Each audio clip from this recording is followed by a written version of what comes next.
of the 30 years of authoritarian rule. Now, for most of us, we only know democracy because we are from America. But the same thing that now authoritarian rule, unlike a dictatorship, authoritarian rule could be by a group and or militia and not by a single dictatorship.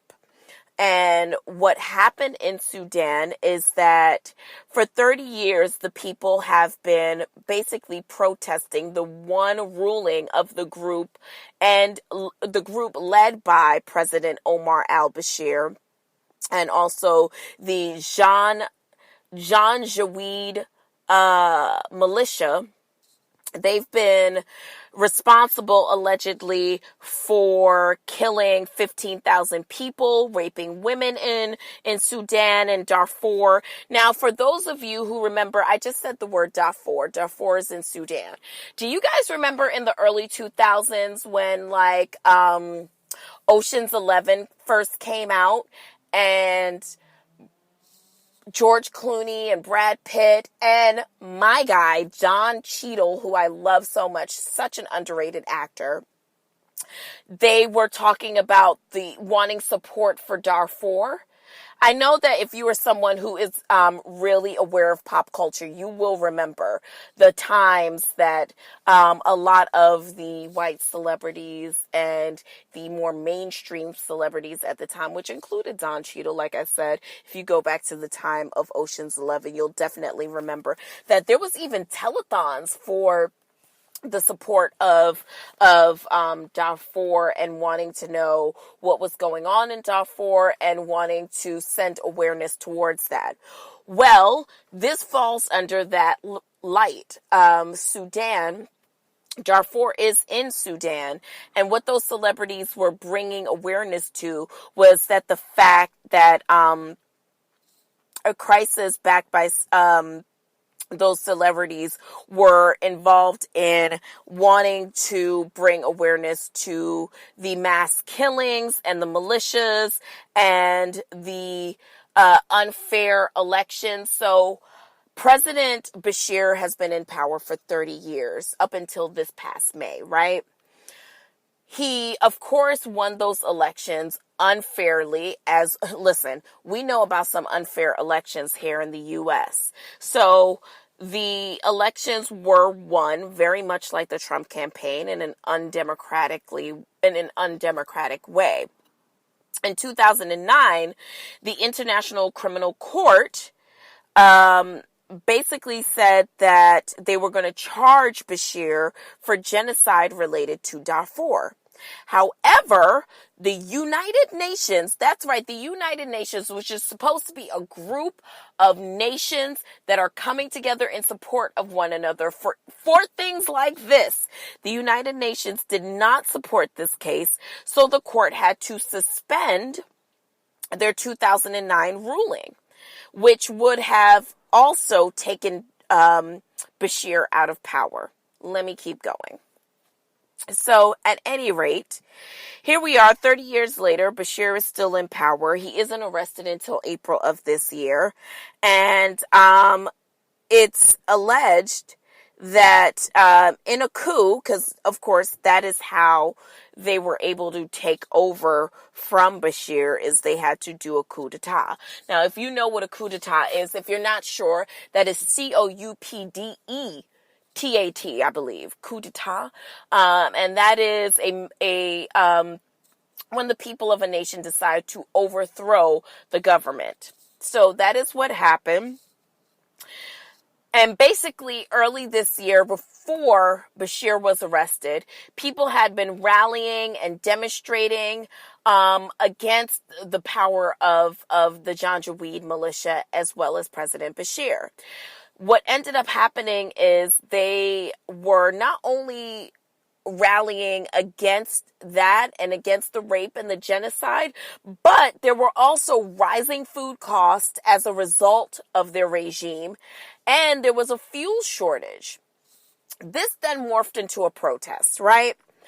So then the protest then goes into violence, because then what ends up happening is that women, of course, were at the center of the protest because you know, who else is going to take care of everything but a sister, okay? Now, the protests then led to a civil disobedience campaign, right? So then from there, people stopped going to work. People stopped engaging in the government because they decided that, listen, if our voices are not going to be heard, if our democracy doesn't count, then we're just going to stop. We're going to stop the bullshit. We're going to have sit-ins. We're going to stop going to work. And just things got really out of control. So then the paramilitary started opening up fire on these pro-democracy groups. So since the beginning of the year, at least at one point, I want to say just before Bashir was arrested, at one point within a matter of weeks, at least 180 people had been killed. So finally, the U.S. decides that they're going to get involved after all this mass murdering. So you're talking about thousands, okay? Because this was like in a week or so, at least 118 people had got killed. So since the 30 years of Bashir being in power, the first couple of years had amounted to at least 15,000. So now you're talking about well over 20 to 30,000 people who've possibly died as a result of Bashir being in power. Well, finally, the U.S. has decided to get involved as the State Department has appointed a veteran diplomat as its special envoy for Sudan. So Donald Booth is going to go over and lead the U.S. push for a political solution as far as Sudan is concerned. So basically, for all of you who, you know, listen, I'm not the type of person that's going to like blame people for, oh, why you don't know about what's going on in Sudan, or, you know, why don't you give a fuck or whatever, you ain't woke. Listen, every 5 minutes there's a new cause. Every 5 minutes there's a new something happening. There's someone else getting shot. There's something happening that we need to be aware of, that we need to fight for. There are 9-point-something million people living in New York City alone. So not even New York State, but New York City. Okay? Therefore, there are enough people to care about all the causes. And if you don't necessarily choose Sudan to be your cause, I think that's okay. As long as you are fighting for something other than your own personal beliefs, your own time off, your own whatever. Because quite frankly, if the only thing that you are wrapped up in is the shit that's going on in your life, then that's really what makes you lost. If you at least have something to stand up for, I think there's still a redeeming hope and quality for you. So that's my breakdown of Sudan. You can definitely follow the story happening in Sudan closely. If you want, you can basically get with Amnesty International, or again the U.S. United Nations, as they are to be getting involved, as well as the U.S. and they're calling for other African nations to also support and back what they're basically saying is a hope for a turn back to democracy. The hope is that they can basically, the people of Sudan want to lead the government. And so they're hoping that they can have some sort of a 3-year transition where the people do lead the government, and that kind of spills into just a democratic state. Most of you may be wondering, well, why wouldn't the U.S. get involved earlier? Always know that if there is anything for the U.S. to gain, they're going to side on the part of gain. So if it is something for them to gain that they should not get involved, then they won't get involved. Just know that our government has gotten involved now only because of the outcry of people like yourselves who are supporting the crisis in Sudan. Oh, by the way, happy Father's Day. Happy Father's Day to all you daddies out there and all you zaddies out there. Okay. Are we over Kurt? I think I'm over it. At any rate, it is Father's Day. And I think we're going to title this show Daddy Lessons. With his one hand on the rifle, he held it on my daddy say shoot. Oh, my daddy say shoot. Anyways, so, Oprah, her bestest friend Gail, Miss Queen Mother Ava DuVernay, and style icon and stylist to hip-hop's most elite, June Ambrose, they don't want to be called your auntie. They are not your fucking aunts, and they don't want you to call them auntie. Yes, in an interview with, I want to say Van Jones, if I'm not mistaken. Is that his name, Van Jones? Am I thinking of the guy from CNN? I really mean to be thinking of the guy from TMZ. He, in his Red Pill podcast, Ava DuVernay was interviewed, and under the moniker of Auntie Ava, or Auntie O, as we like to affectionately call them, Ava DuVernay basically revealed that, like, you know what? We don't like to be called auntie. She basically said that if you ain't related to her or one of her godchildren, please don't call her auntie. She feels as though it has a negative connotation. Now, what say you? What say you?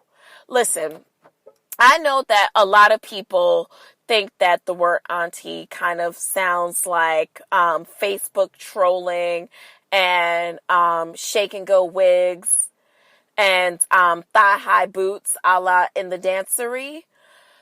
Listen, for all this time, I've never had a problem with being called, being called that, or being told that I was an auntie. I'm a woman of a certain age, and I feel like, I'm the cool aunt. I'm cool. Come on.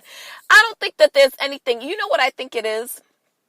I don't think that there's anything wrong with the word auntie, and please, I can only speak for myself, but I can say this. I don't think that there's anything wrong with the moniker or, someone affectionately referring to you as auntie. I don't think there's anything wrong with it. I think that people's problem is people have a really huge problem with age and the negative connotation that's placed on becoming older. And I think that this is a huge problem in the U.S. predominantly for women. I think that there's always been a negativity put out there for women who are of a certain age. Oh, you're getting older. You're not as with it anymore. And in a lot of cases, that is the fuck true. But in some cases, I think that your chronological age has nothing to do with actually how cool you are. If you are just a boring whore, then you're just a boring whore. And it's not a big deal. It's fine. But being called auntie is not really what makes you a boring whore. That floor-length skirt that you like to rock, the way that you actually like to turn down the radio when one of these rap songs come on, the way that you love Facebook, that might be, in fact, why the kids want to call you auntie.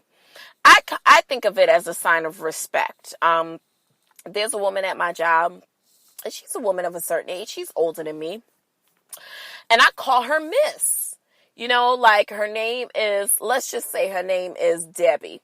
I'm always like, hey, Miss Debbie, you all right? Miss Debbie, can you do this, please? Because as someone who's like her supervisor or whatever, or her manager, it could be seen as awkward for her to be taking direction from this younger person, but she's never had an issue with this. She's always been super respectful.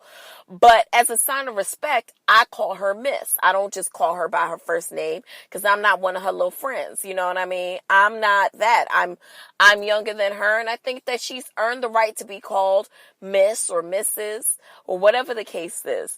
I just don't believe in disrespecting someone who is older than you and who is really kind of like, they've paid their dues. I think that, like, the reason why we want to call Oprah and Gail auntie is because we respect them. It's a sign of respect. But these ladies do not see it that way. And if you step to one of them and call them auntie, you might get your feelings hurt. Okay? speaking of getting your feelings hurt,